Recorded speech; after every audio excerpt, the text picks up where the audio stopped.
Assalamualaikum warahmatullahi wabarakatuh.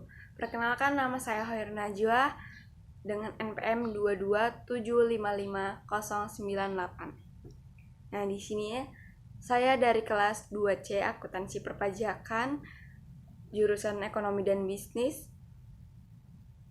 Politeknik Negeri Lampung.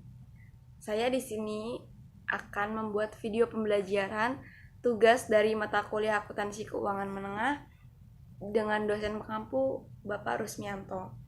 Nah, di sini saya akan menjelaskan tentang perkembangan standar akuntansi keuangan. Nah, perkembangan standar akuntansi keuangan ini harus menggunakan standar akuntansi, di mana standar akuntansi itu adalah pedoman seorang akuntan dalam menyusun laporan keuangan. Nah, jadi menyusun laporan keuangan itu tidak boleh asal, tidak boleh sembarangan, dan harus memahami, membaca, dan menguasai dengan menggunakan standar akuntansi keuangan.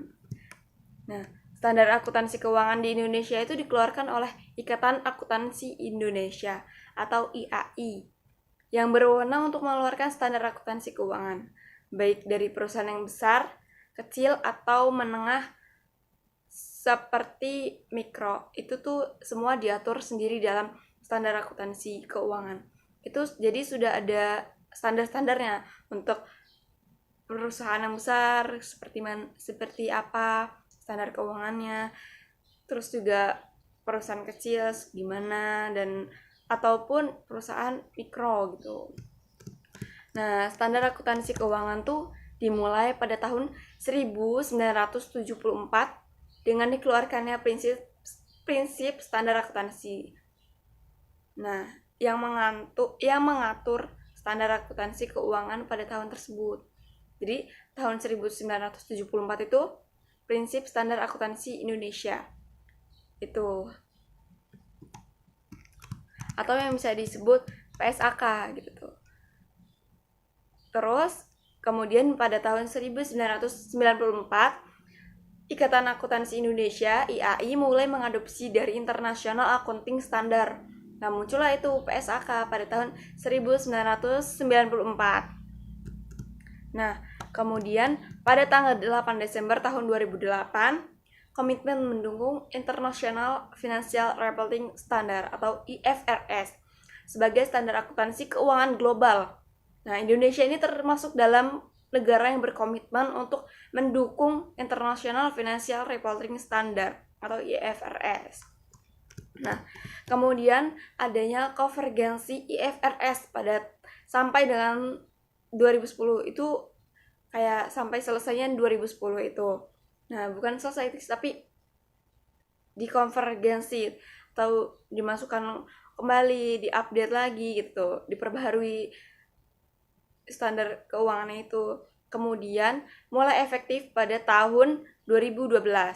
IFRS itu aktif pada tahun 2012.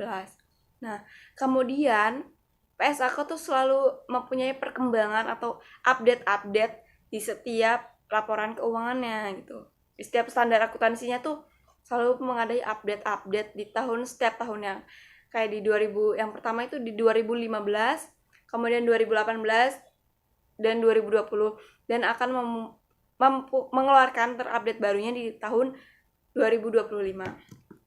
Nah, secara garis besar, standar akuntansi keuangan itu dimulai dari 1974 dan kemudian 1974,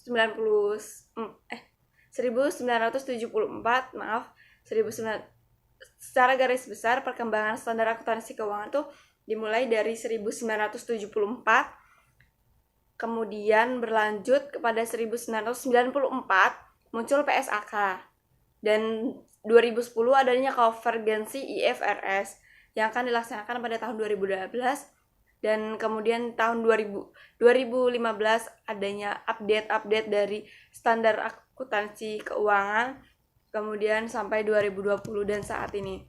Nah, kemudian masuk ke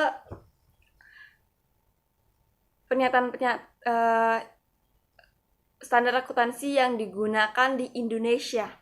Nah, yang pertama itu ada pernyataan standar akuntansi keuangan atau PSAK yang berbasis IFRS yang dimulai pada tahun 1994 itu. Kemudian yang berlanjut ke yang kedua itu adalah standar akuntansi keuangan entitas privat atau SAK-EP yang efektif mulai di 1 Januari 2025. Nah, perusahaan besar yang tidak termasuk dalam Bursa Efek Indonesia itu masuk ke SAK-EP. Kemudian yang ketiga itu ada standar akuntansi entitas mikro kecil menengah atau SAK-EMKM. Nah, SAK-EMKM ini digunakan untuk oleh perusahaan mikro atau perusahaan kecil dan perusahaan menengah yang penjualannya kurang dari 50 miliar. Kemudian yang keempat itu ada standar akuntansi syariah dan yang kelima standar akuntansi pemerintah. Ya, di Indonesia itu memiliki 5 standar akuntansi keuangan. Yang pertama tuh PSAK, terus kemudian SAK-EP. SAK-EP ini adalah perusahaan besar yang tidak masuk ke Bursa Efek Indonesia. Terus ada standar akuntansi entitas mikro kecil menengah SAK-EMKM yang digunakan perusahaan mikro kecil menengah dan ke bawah yang kurang dari 50 miliar. Terus yang keempat itu standar akuntansi syariah. Ini nih untuk yang syariah gitu tuh. Kalau ada embel-embel kata syariah itu pasti menggunakan standar akuntansi syariah. Terus ada yang kelima itu kan tadi standar akuntansi pemerintah. Nah, ini standar akuntansi pemerintah ini yang digunakan oleh pemerintah yang pasti itu pokoknya standar akuntansi pemerintah ini yang digunakan oleh pemerintahan untuk mengelola keuangannya. Terus ada informasi perusahaan. Informasi perusahaan itu boleh dari laporan keuangan, laporan tahunan, laporan berkelanjutan, laporan integrasi, dan informasi digital itu penyajian dan real-time information. Terus PSAK juga itu mempunyai banyak PSAK dari PSAK 1 sampai yang terbaru PSAK 74.